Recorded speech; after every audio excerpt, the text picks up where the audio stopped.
عبد القاہر ابن عبد الرحمن الجرجانی میت عامل، درمیان میں جملہ معترضہ ہے، سق اللہ سراہ وجعل الجنت مثواہ۔ تو عبد القاہر سے ہم نے جو ہے وہ آج ترکیب و اجرا کرنا ہے۔ کل جو ہے یعنی اس سے پہلے ویڈیو کے اندر ہم نے پچھلی جو اعلم ہے، اعلم سے لے کر یہاں تک ہم نے ترکیب کر لی تھی، اجرا بھی کر لیا تھا۔ تو پیچھے الشیخ موصوف بنایا تھا، الامام صفت اول اور افضل علماء الانام صفت ثانی۔ الشیخ موصوف اپنی دونوں صفات سے مل کر یہ بن گیا تھا مبدل منہ۔ اب عبد القاہر سے ہم نے آگے جو مبدل منہ کا ہے وہ بدل بنانا ہے۔ تو عبد القاہر ابن عبد الرحمن، تو یہاں پہ جو ہے ترکیب سے پہلے ہم جو ہے وہ اجرا کر لیتے ہیں۔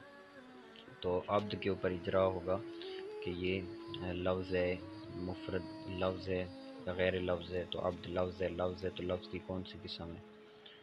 تو موضوع ہے یا محمل ہے؟ دو قسمیں لفظ کی، تو بھئی یہ موضوع ہے، موضوع لفظ ہے، اس کی کتنی قسمیں؟ دو قسمیں۔ تو مفرد اور مرکب، تو یہ مفرد ہے یا مرکب ہے؟ تو بھئی یہ مفرد ہے۔ مفرد کیوں ہے؟ کیونکہ اکیلا لفظ ہے عبد، تو مفرد ہے۔ تو مفرد کتنی قسمیں؟ ابھی تین قسمیں، اسم فعل حرف۔ تو عبد اسم ہے، فعل ہے، حرف ہے، تو بھئی یہ اسم ہے۔ فعل کیوں نہیں ہے؟ کیونکہ فعل کی کوئی علامت نہیں ہے۔ حرف کیوں نہیں ہے؟ کیونکہ حرف کی کوئی علامت نہیں ہے۔ اب یہ اسم ہے تو اسم کی کون سی علامت ہے؟ تو اسم کی علامت اس کے اندر وہ ہے مضاف ہونا۔ تو مضاف ہونا یہ اسم کی علامت ہے۔ تو عبد کو ہم جو ہے یہ مضاف بنانا ہے۔ مضاف کیوں بنانا ہے اور ہمیں کیسے پتہ چلا تو کہ یہ مضاف ہے؟ تو وہ اس لیے کیونکہ عبد نکرہ ہے اور القاہر معرفہ ہے، اور قاعدہ ہے کہ نکرہ اسم کے بعد معرف باللام اسم آ جائے، الف لام والا اسم آ جائے، تو یہ آپس میں مضاف مضاف الیہ بنتے ہیں۔ پہلا مضاف بنتا ہے، دوسرا مضاف الیہ بنتا ہے۔ اور دوسرا عبد القاہر، تو یہاں اس کا معنی ہے قاہر کا بیٹا، قاہر کا بندہ، قاہر کا بندہ۔ تو یہ عبد القاہر کا معنی ہے قاہر کا بندہ۔ تو اب یہ کا درمیان میں آ رہا ہے، تو اردو ترجمہ میں کا کے کی جو ہوتا ہے یہ مضاف الیہ کے درمیان ہوتا ہے۔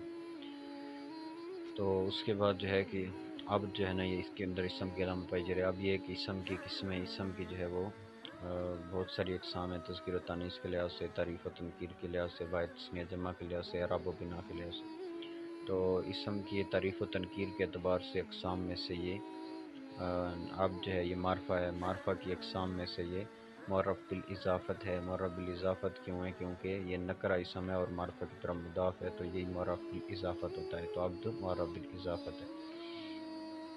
تو اس کے بعد ہے کہ مذکر و مؤنث میں سے مذکر ہے، کیونکہ اس کے اندر کوئی تانیث کی علامت نہیں پائی جا رہی، یعنی گول تا بھی نہیں پائی جا رہی، آخر میں الف مقصورہ بھی نہیں ہے، الف ممدودہ بھی نہیں ہے، اور اس کے علاوہ یہ مؤنث کا نام بھی نہیں ہے، مؤنث کے لیے استعمال بھی نہیں ہو رہا، اور مؤنث معنوی بھی نہیں ہے۔ تو اب جو ہے یہ ہو گیا مضاف، اور القاہر جو ہے یہ اس کی صفت، اس کا مضاف الیہ بنانا ہے۔ تو اب جو ہے یہ مضاف یعنی معرف باللام میں سے یہ ہو گیا، اور یہ مذکر و مؤنث میں سے مذکر ہو گیا، اور واحد تثنیہ جمع میں سے اب جو ہے یہ واحد ہو گیا۔ تثنیہ اور جمع کیوں نہیں ہے؟ کیونکہ اس سے دو فرد بھی نہیں سمجھ جا رہے، دو چیزیں بھی نہیں سمجھ جا رہی، اور اب میں دو سے زیادہ بھی چیزیں نہیں سمجھ جا رہی، ایک ہی یعنی ایک ہی بندہ، ایک بندہ، تو یہ اس لیے مفرد ہے۔ اور دوسرے یہ کہ تثنیہ کی علامت بھی نہیں ہے، الف نون یا نون، وہ یا جس کا ماقبل فتح ہو۔ جمع کی علامت بھی نہیں ہے، الف واو نون اور یا نون، وہ یا جس کا ماقبل کسرہ ہو۔ اور جمع قلت کے اوزان بھی اس میں نہیں پائے جا رہے، اور جمع کثرت کے اوزان بھی نہیں پائے جا رہے، تو ثابت ہوا کہ عبد واحد ہے۔ اب معرب مبنی میں سے یہ کیا ہے؟ معرب ہے، مبنی ہے۔ تو اب جو ہے یہ معرب اور مبنی میں سے معرب ہے، مبنی کیوں نہیں ہے؟ کیونکہ مبنی کے لیے 6 الفاظ آتے ہیں جو مبنی کہلاتے ہیں، تو ان میں سے یہ کچھ نہیں ہے۔ اب وہ 6 الفاظ کون سے ہیں؟ فعل ماضی، امر حاضر معروف، تمام حروف، جملہ، اس میں غیر متمکن یعنی مشابہ مبنی الاصل، اور مضارع نون تاکید والا، اور مضارع نون ضمیری والا، تو ان میں سے کچھ نہیں ہے۔ تو معرب ہے، معرب ہے تو معرب اسم ہے، یا معرب فعل ہے تو یہ معرب اسم ہے۔ معرب اسم ہے تو اس کی کون سی قسمیں ہیں؟ تو معرب اسم کی 12 قسمیں ہیں، ان میں سے کون سا ہے؟ تو عبد ان میں سے مفرد منصرف صحیح ہے، اور مفرد میں سے صحیح کی 3 حالتیں آتی ہیں، حالت رفع ضمہ لفظی سے، حالت نصبی فتح لفظی سے، اور حالت جری کسر لفظی سے۔ تو ان 3 حالتوں میں سے عبد کے اندر کون سی حالت ہے؟ تو عبد کے اندر ان 3 حالتوں میں سے حالت رفعی ہے۔ اب یہ ہے کہ یہ حالت رفعی کیوں ہے؟ کیونکہ یہ مرفوعات کا تابع ہے، اور جو مرفوعات کا تابع ہوتا ہے وہ حالت رفعی کے اندر ہوتا ہے۔ اب یہ مرفوعات کا تابع ہے تو یہ اس مرفوع کا تابع ہے۔ تو یہ جو ہے چونکہ بدل بننا ہے، ما قبل جو ہے وہ مبدل منہ ہے، تو مبدل منہ جو ہے تو یہ اس کا اعراب اس کو لگے گا، تو پیچھے مبدل منہ جو ہے وہ ہے الشیخ۔ تو الشیخ چونکہ اللہ فہو کا فاعل ہے، تو الشیخ اللہ فہو کا فاعل ہے، تو الشیخ الامام افضل علماء الانام یہ سارا مبدل منہ ہے، تو یہ اس کا تابع ہے مبدل منہ۔ تو مبدل منہ کا تابع ہے، تو مبدل منہ اصل میں فاعل ہے، تو عبد القاہر جو ہے یہ مرفوعات میں سے فاعل کا تابع ہوا، تو جو فاعل کا تابع ہوگا وہ بھی مرفوع کہلائے گا، کیونکہ کوئی بھی مرفوع کا تابع ہوگا وہ مرفوع ہی کہلائے گا۔ تو اس لیے یہ حالت رفعی ہے، تو حالت رفعی میں اب ہم نے اس کا اعراب لگانا ہے۔ تو اعراب ہم نے پڑھا ہے کہ حالت رفعی میں ضمہ لفظی آتا ہے، تو اس لیے ہم عبدو لگا دیں گے، یہ عبد پہ ہو گیا مکمل اجرا۔ اس کے بعد ہم آتے ہیں القاہر کے اوپر، تو القاہر کے اوپر بھی سارا اجرا ہوگا، تو اس لیے ہم وہی اجرا ہوگا سارا جو عبد کے اوپر ہوا ہے، تو اس لیے ہم یہاں پہ اجرا جو ہے وہ نہیں کریں گے، ڈائریکٹ ترکیب ہی کرتے ہیں۔ تو یہ ترکیب میں القاہر جو ہے یہ عبد کا مضاف الیہ ہے، اور مضاف الیہ کیوں ہے تو وہ ہم نے ابھی مضاف الیہ کا یہاں پہ قاعدہ پڑھا ہے۔ تو یہ مضاف الیہ مرکب اضافی ہو کر اب ہم نے جو ہے اس کے اوپر مرکب والا اجرا کرنا ہے، تو مرکب والا اجرا ایسے ہوگا کہ عبد القاہر جو ہے یہ مفرد ہے، مرکب ہے تو بھی مرکب ہے تو مرکب ناقص ہے، تام ہے تو بھی مرکب ناقص ہے، کیونکہ اس میں بات مکمل نہیں ہے کہ قاہر کا بندہ، تو آگے مزید اس پر حکم نہیں ہے، اور سننے والے کو حاجت ہے کہ وہ کیا کہنا چاہ رہا ہے قاہر کے بندے کے بارے میں۔ تو عبد القاہر جو ہے مرکب ناقص ہے، ناقص قسم میں سے مرکب اضافی توصیفی مزجی عدی میں سے کیا ہے، تو ان میں سے یہ مرکب اضافی ہے۔ توصیفی اس لیے نہیں ہے کیونکہ یہاں پر مخصوص صفت نہیں ہے، اور مزجی اس لیے نہیں ہے کیونکہ دو کو ایک نہیں کیا گیا، دو کو دو ہی رکھا گیا ہے، دو اسموں کو ایک نہیں کیا گیا، دو کو عبد القاہر میں دو کو دو ہی رکھا گیا ہے۔ اور مرکب مزجی یہ ہوتا ہے کہ دو اسموں کو ایک کیا جائے اور ان کے درمیان اضافت اور اسناد نہ ہو، تو یہاں عبد القاہر کو اگر یہ کہیں کہ بھئی یہ ایک بندے کا نام ہے، تو یہاں یہ دو کو ملا کے ایک بندے کا نام رکھ دیا گیا، تو یہاں تک یہ بات درست ہے، لیکن مرکب مسجد میں یہ ضروری ہوتا ہے کہ اس میں اضافت اور اسناد نہیں ہونی چاہیے، جبکہ عبد القاہر میں تو اضافت موجود ہے کہ ہم نے اس کو مضاف الیہ بنایا، اس لیے مرکب مسجد نہیں ہے۔ اب مرکب عدی بھی نہیں ہے کیونکہ وہ عددوں پر مشتمل ہوتا ہے، تو اس میں کوئی ہندسہ عدد وغیرہ نہیں ہے، تو مرکب اضافی ہی بچا۔ مرکب اضافی کیوں ہے تو اس کا وہ قاعدہ لگ رہا ہے۔ تو القاہر جو ہے یہ اور عبد القاہر کا یہ اجرا ہو گیا، تو یہ مرکب اضافی ہے، مرکب اضافی ہو کے کیا بننا ہے، تو یہاں پہ ہم نے اس کو بنانا ہے موصوف اس لیے کہ یہاں قاعدہ ایک لگ رہا ہے کہ ابن کا جو ما قبل ہوتا ہے وہ موصوف ہوتا ہے، اور ابن اس کی صفت ہوتا ہے، اور ابن ما بعد کے لیے مضاف ہوتا ہے، اور ما بعد ابن کا مضاف الیہ ہوتا ہے، تو اس لیے ابن کا ما قبل موصوف ہوتا ہے، تو اس لیے ہم نے عبد القاہر کو موصوف بنایا۔ اب ہے کہ عبد القاہر ابن، تو ابن پہ کیا عراب ہے گا، تو ابن پہ رفع عراب آئے گا، کیونکہ یہ عبد القاہر تو اب مضاف الیہ ہوتے ہیں، تو ہم مضاف کا اعتبار ہو، چونکہ عبدو ہے وہاں پہ، تو ابن نے صفت بننی ہے عبد القاہر کی، تو وہاں مضاف کا اعتبار کرتے ہوئے عبد القاہر ابنو پڑھیں گے، عبد القاہر ابنو عبد الرحمن۔ اب عبد الرحمن اس لیے پڑھیں گے کہ وہ عبد الرحمن جو ہے بن کا مضاف الیہ ہے، جیسے کہ ابھی ہم نے قاعدہ پڑھا ہے کہ بن ما بعد کے لیے مضاف بنتا ہے۔ تو عبد الرحمن یہاں بھی عبد پہ بن پہ اجرا کون سا ہونا ہے، تو بن پہ بھی وہی اجرا ہونا ہے جو پیچھے عبد پہ ہوا ہے، اینڈ تک مفرد میں سے صحیح تک ہو بہت سارا وہ اجرا ہونا ہے۔ اسم کی علامت اس کے اندر جو ہے وہ عبد کے علاوہ عبد کی والی بھی علامت ہے کہ ابن مضاف ہے، مضاف ہونا اسم کی علامت ہے، اور ابن میں ایک دوسری علامت نہیں ہے بلکہ یہ ایک ہی علامت ہے، تو ابنو جو ہے یہ اس پہ سارا اجرا وہی ہو کہ یہ مضاف بن جائے گا، عبد پہ بھی سارا اجرا ہو کہ یہ جو ہے مضاف الیہ نہیں بنے گا فی الحال، یہ پہلے ہم اس کو عبد الرحمن کے لیے مضاف بنائیں گے، کیونکہ وہی قاعدہ لگ رہا ہے کہ نکرہ اسم کے بعد معرف باللام آ رہا ہے۔ تو الرحمن جو ہے نا اس کے اوپر بھی یہی اجرا آنا ہے سارا، بس ایک زائد علامت ہے کہ اسم کی الرحمن میں جو علامت ہے وہ ایک تو الف لام پائی جا رہی ہے، اور الرحمانی ہے تو دوسری جر کا ہونا، یہ بھی اسم کی علامت یہاں دو پائی جا رہی ہیں۔ تو یہ عبد الرحمن جو ہے یہ مضاف الیہ مرکب اضافی ہو کر جو ہے یہ اگر جرجانی جی پڑھیں تو پھر عبد الرحمن مضاف الیہ مرکب اضافی ہو کر بن کا مضاف الیہ نہیں بنے گا، اس سے پہلے یہ موصوف بن جائے گا، اور الجرجانی اس کی صفت بن جائے گی، اور اگر الجرجانی یو پڑھیں تو الجرجانی یو جو ہے یہ پھر عبد القاہر کی صفت بنے گی، کہ یعنی وہ عبد القاہر جو جرجانی ہے، تو اس کو عبد الرحمن جرجانی یعنی عبدالقاہر کے والد کی بھی صفت بنا سکتے ہیں، اور جرجانی کو عبدالقاہر کی بھی صفت بنا سکتے ہیں۔ تو فی الحال ہم اس کو جرجانی ہی پڑھتے ہیں، کیونکہ عبد الرحمن اس کے قریب ہے تو اس لیے ہم اس کی ہی صفت بنا دیتے ہیں۔ تو عبد الرحمن جو ہے یہ مضاف مرکب اضافی ہو کر اور اس پہ مرکب اضافی اجرا والا اجرا ہوگا، یہ بن گیا موصوف۔ الجرجانی یہ ہے اسم منصوب۔ اسم منصوب یہ ہوتا ہے کہ کوئی اسم اور اس کے آخر میں یا نسبتی لگا دی جائے، یعنی ارجرجانی جو ہے اس کے آخر میں اب اصل میں تھا ارجرجان، جرجان ایک علاقے کا نام ہے، تو یا نسبتی آخر میں لگا دی تو یہ بن گیا جرجانی۔ اور یا یہ جو ہوتا ہے اس میں منصوب ہوتا ہے، یہ مفرد سے صحیح کی طرح ہوتا ہے، یعنی آخر میں جو ہوتا ہے اس پر جو ہے وہ اسی کی طرح ہی تینوں کے تینوں اعراب آتے ہیں حالت رفع نصبی جری میں، جرجانی و جرجانین، جرجانیہ اور جرجانی۔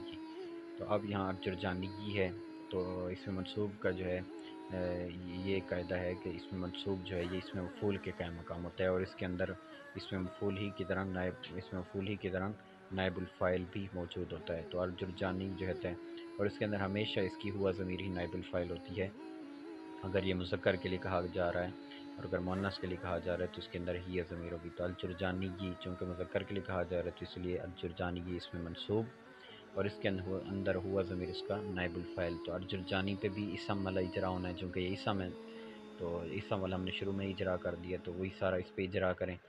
اور الف لام بھی اسم کی علامت ایک پائی جا رہی ہے، اور جر کا ہونا یہ اسم کی علامت پائی جا رہی ہے۔ تو یہ الجرجانی جو ہے اس میں مفعول ہوا ضمیر جو ہے ہوا ضمیر پر بھی اسم والا اجرا ہونا ہے، لیکن فرق یہ ہے کہ جب ہم مورب مبنی پہ آئیں گے تو اس وقت ہم نے ہوا ضمیر کو مبنی کیٹیگری میں داخل کرنا ہے، کیونکہ مبنی جو 6 الفاظ کی نوعیں ہیں ان میں سے یہ اس میں غیر متمکن میں سے ہے، یعنی مشابہ مبنی الاصل میں سے ہے، کیونکہ مبنی جو ہے یہ مشابہ مبنی اسم میں شمار ہوتا ہے، جیسے اسماء اشارہ، اسماء ضمائر، اسماء کنایت، اسماء فعل، اسماء شرط، اسماء ظروف، تو انہی میں سے ایک اسماء ضمائر بھی ہیں۔ اب ضمیروں میں سے ہوا ضمیر جو ہے ضمیر مرفوع متصل ہے، کیونکہ وہ فعل کے اندر محذوف ہوتی ہے، چھپی ہوتی ہے، جب باہر ہوا ضمیر ہوتی ہے وہ ضمیر مرفوع منفصل ہوتی ہے، اور ہوا ضمیر مبنی علی الفتح ہے اور محلاً مرفوع بنے گی، کیونکہ ضمیر مبنیوں میں سے ہے تو اس لیے محلاً اس کا اعراب ہوتا ہے۔ تو جرجانی کے اندر ہوا ضمیر مرفوع متصل مستتر مبنی علی الفتح محلاً مرفوع، الجرجانی کا نائب الفاعل، جرجانی اس میں منصوب اپنے نائب الفاعل سے مل کر شبہ جملہ ہو کر یہ بن جائے گا عبد الرحمن کی صفت، عبد الرحمن موصوف، الجرجانی کی اپنی صفت سے مل کر یہ بن جائے گا مرکب توصیفی، اور یہاں پہ اجرا مرکب توصیفی والا ہوگا، جو مرکب اضافی ہوتا ہے وہ ہم نے مرکب اضافی بولا تھا، تو یہاں آپ نے مرکب توصیفی بول دینا ہے، اور اس کی وجہ ہی بتا دینی ہے کہ عبد الرحمن اور الجرجانی دو معرفہ اسم ہیں، اور دو معرفہ اسم آ جائیں تو وہ آپس میں موصوف صفت بنتے ہیں۔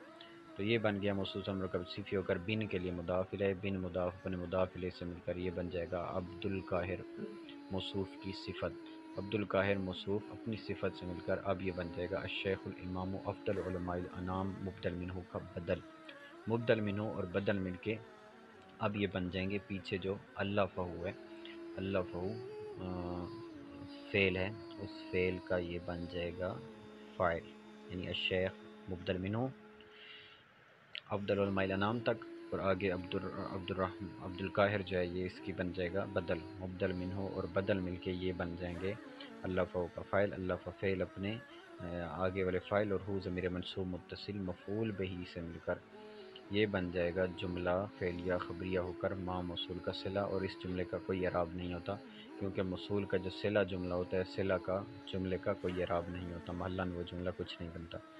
تو ما موصول کا صلہ موصول صلہ مل کے اعلیٰ حرف جار کا مجرور، جار مجرور مل کے یہ بن جائے گا ظرف لو۔ تو فن نحوی کو ہم نے بنایا تھا ظرف مستقر، لیکن علام اللہ و شیخ یہ جو جائے گا ظرف لو بنے گا، اس لیے کہ فن نحو کے لیے ہم نے ثابتتن پہلے نکال چکے ہیں، اور جب ثابتتن ایک دفعہ نکال لیا ہو اور اس کے لیے ایک اور جار مجرور متعلق کرنا ہو تو اس صورت میں وہ جار مجرور ظرف لو بنتا ہے، یعنی خلاصہ کلام یہ ہے کہ جب دو جار مجرور ہوں اور ان کو ایک ہی محذوف کے متعلق کرنا ہو تو پہلا ظرف مستقر بنے گا اور ظرف لو بنے گا۔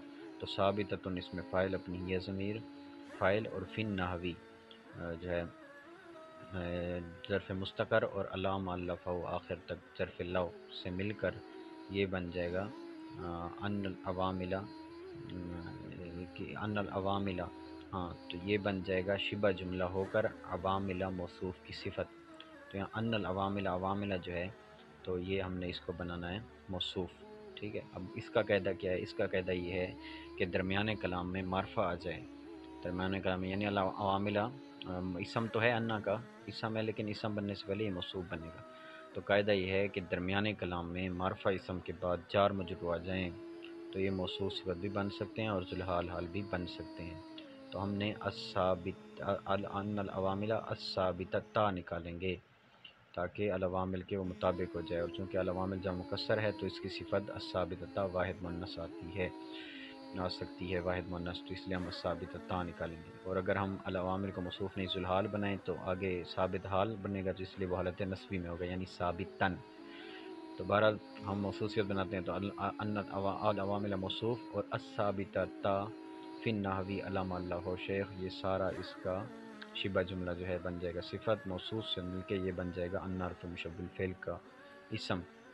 اب اس کے بعد ہم نے ان حرف مشبہ الفعل کی خبر ڈھونڈنی ہے کہ ان منع کے عوامل فی النحو جو تالیف کیے شیخ عبدالقاہر جرجانی نے، تو یہ ہو گیا انا کا اسم۔ اب خبر ڈھونڈنی ہے یعنی عوامل کے بارے میں کیا خبر دی جا رہی ہے، تو عوامل کے بارے میں یہ خبر دی جا رہی ہے کہ جو شیخ عبدالقاہر جرجانی نے عوامل تیار کیے ہیں، عوامل بیان کیے ہیں، تو وہ ہیں میت و عاملن، 100 عامل، تو یہ جو میت و عاملن ہے اس نے بننا ہے خبر، اس لیے ہم میتو پڑھیں گے حالت رفع میں۔ اب میتو بھی اجرا، وہ بھی اسم والا اجرا ہوگا مکمل، اور اسم کی علامت اس میں مضاف ہونا پائی جا رہی ہے، اور یہ مفرد سے صحیح میں سے میتو یہ مضاف بنے گا، تو مضاف کا قاعدہ یہ ہے کہ یہ جو میتن ہوتے ہیں تو یہ مضاف ہو کے استعمال ہوتے ہیں، میتن جو ہے یہ مضاف ہو کے استعمال ہوتا ہے، اور اس کی جو تمیز ہوتی ہے یعنی اس کا جو مضاف الیہ ہوتا ہے وہ ہوتا ہے مفرد مجرور، تو عامل اس لیے مفرد مجرور آئے، تو عامل ان پہ بھی وہی اجرا ہوگا جو اسم والا اجرا ہے، تو میت و عاملین یہ بن جائیں گے مضاف مضاف الیہ، یعنی میت و ممیز مضاف، عامل اس کی تمیز مضاف الیہ، مضاف مضاف الیہ مرکب اضافی ہو کر